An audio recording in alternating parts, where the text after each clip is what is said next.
Es varētu būt tik laimīgs cilvēks, ja vien tā valdība nečakarētu manu dzīvi.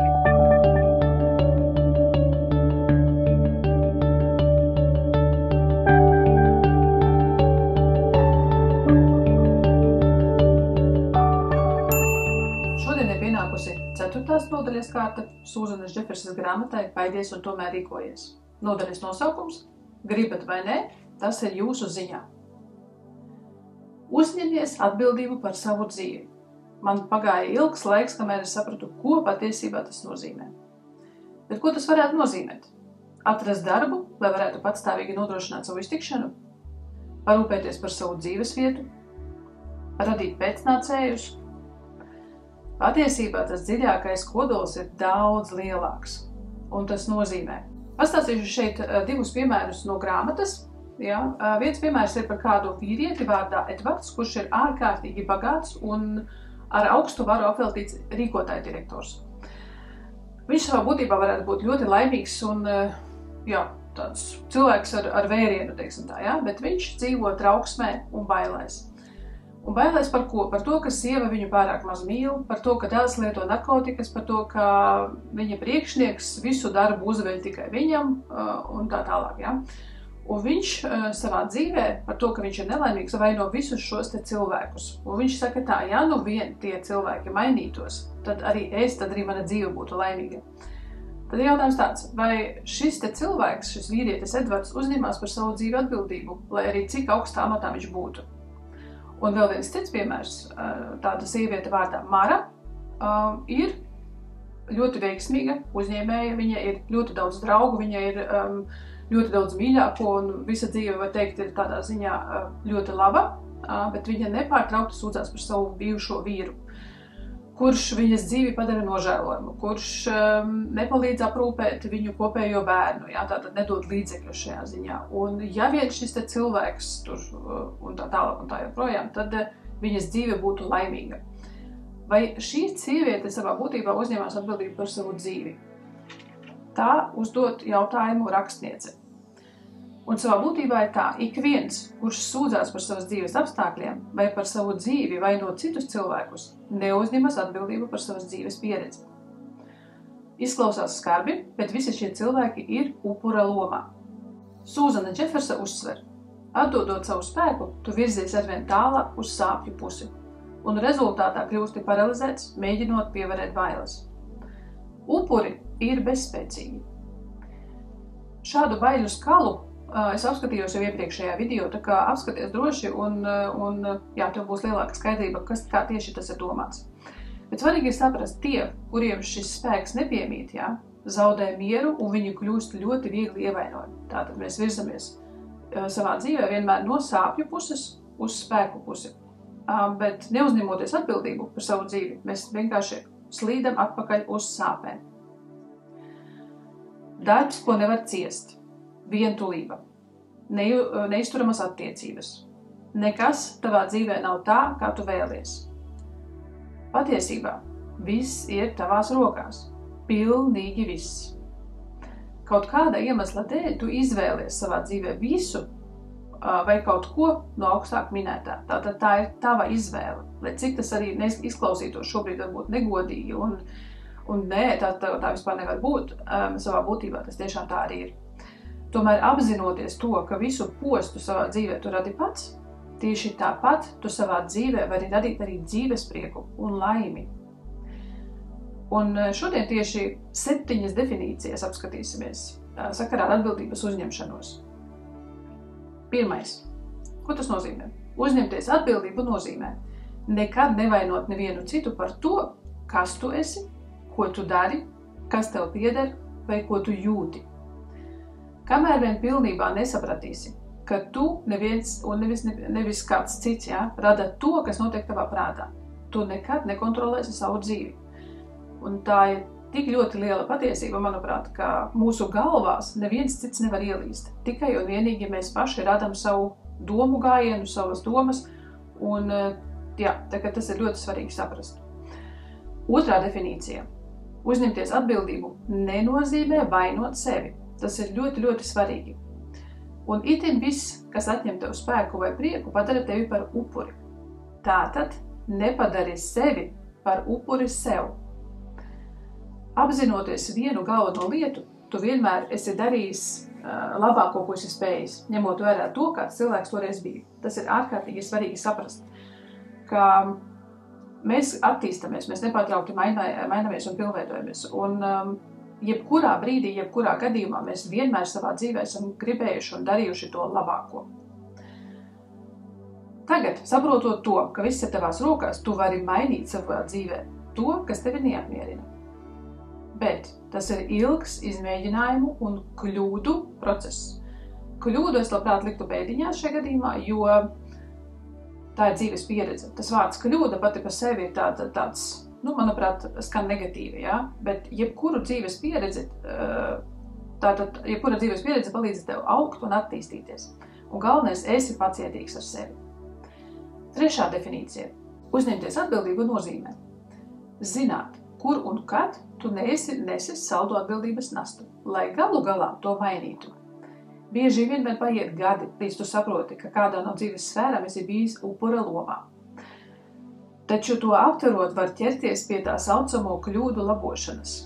Labojot un kārtojot savu dzīvi, visas dusmas pret citiem cilvēkiem izzūd.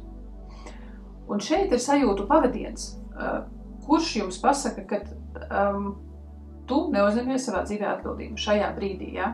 Tātad tas vienmēr ir dusmas, tas vienmēr ir nepacietība, sarūktinājums, dzīves prieka trūkums, citu vainošana, nogurums, sāpes, iebiedētība, atriebība un tā tālāk un tā joprojām. Nelasīšu visus pēc kārtas, ko esmu sarakstījusi, droši varat uzlikt uz pauzītes un izlasīt paši. Tātad visas šīs sajūtas mums norāda uz to, ka šajā brīdī mēs neuzņemamies atbildību par savu dzīvi. Ceturtā definīcija. Uzņemties atbildību nozīmē tikt galā ar pļāpu. Ko tas nozīmē? Kas tas tāds pļāpa? Sūzana Džefersa šādi ir nosaukusi kluso iekšējo balstiņu, kurai pieder atslēgas uz visām tavām bailēm. Un tā izklausās apmēram šādi.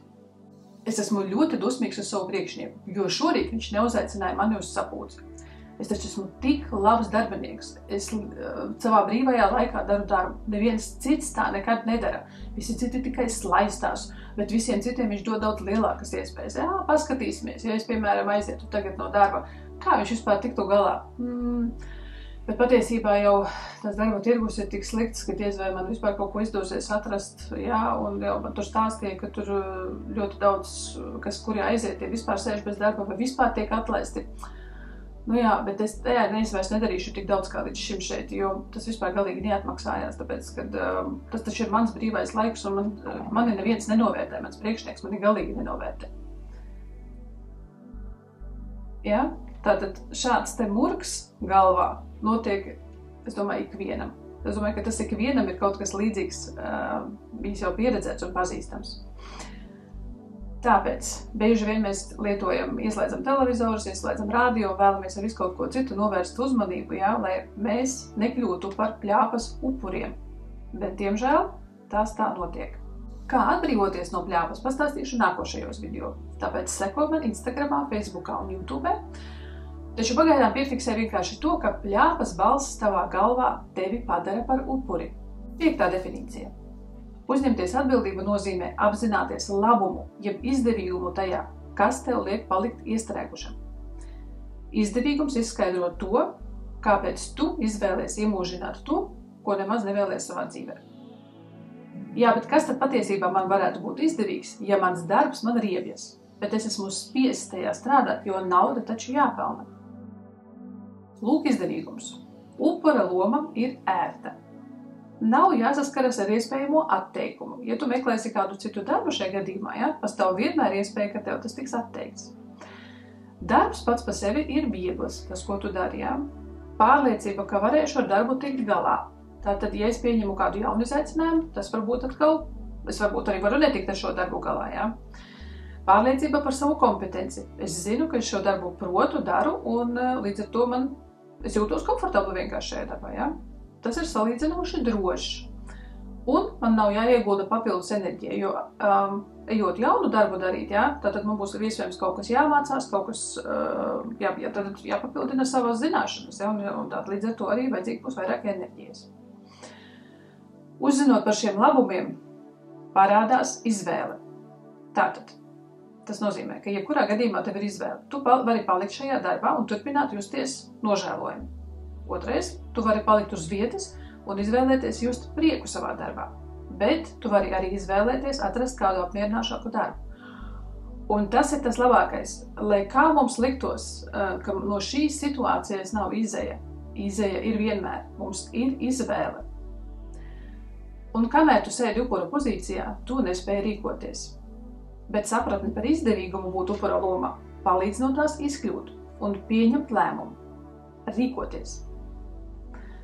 Pat nemitīgi slimojot izrādās varbūt izdevīgi, ja? Jo, piemēram, tādā veidā tu iegūsti nepārtrauktu apkārtējo cilvēku uzmanību. 6. definīcija. Uzņemties atbildību nozīmē izprast, ko tu savā dzīvē vēlies un attiecīgi rīkoties. Nospraud sev mērķus un pēc tam sāc pie tiem strādāt. Iekārto savu māju, izvēlies draugus, ar kuriem gribi būt kopā un piezvani viņiem. Sarunā tikšanos, negaidi, ka viņi to darīs tavā vietā un pirmie. Pārbaudi savu ķermeni, nolem, ko tu gribi, lai justos un izskatītos labāk un attiecīgi rīkojies. Kā tu dzīvo savu dzīvi? Vai tu modelē savu dzīvi pats? Vai pieņem no dzīves to, kas pagadās un pēc tam sūrojies? Vai tu esi no tiem, kuri gaida savu ideālo partneri, savu perfekto darbu, savu nevainojamos draugus un tā tālāk un tā joprojām? Nav vajadzības gaidīt, kad tev kāds kaut ko iedos. Tu esi spējīgs radīt pats visu to, kas tev ir nepieciešams. Apņemšanās, skaidri mērķi un rīcība. Un tad tas ir tikai laika jautājums. 7. definīcija. Uzņemties atbildību nozīmē apzināties, ka tev katrā konkrētā situācijā ir liels daudzums izvēļu. Tas ir tas, ko es jau iepriekš minēju. Jā. Piemēram. Pamosties no rīta, man ir izvēle atvilkt aizkarus un ielaist dienas gaismu savā dzīvē, vai palikt gultā un grimt depresijā.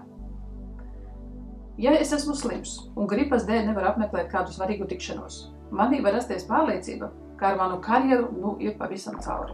Vai es saprotu, ka man ir nepieciešama pauze, tāpēc mans ķermenis ir saslimis. Tas nekādā veidā neierobežo manas iespējas izveidot veiksmīgu karjeru. Ir taču atšķirība, vai ne? Ja mana atvaļinājuma katru dienu līst, un es varu visu laiku žēloties par neveiksmi, vai tomēr atrast iespēju lieliski atpūsties.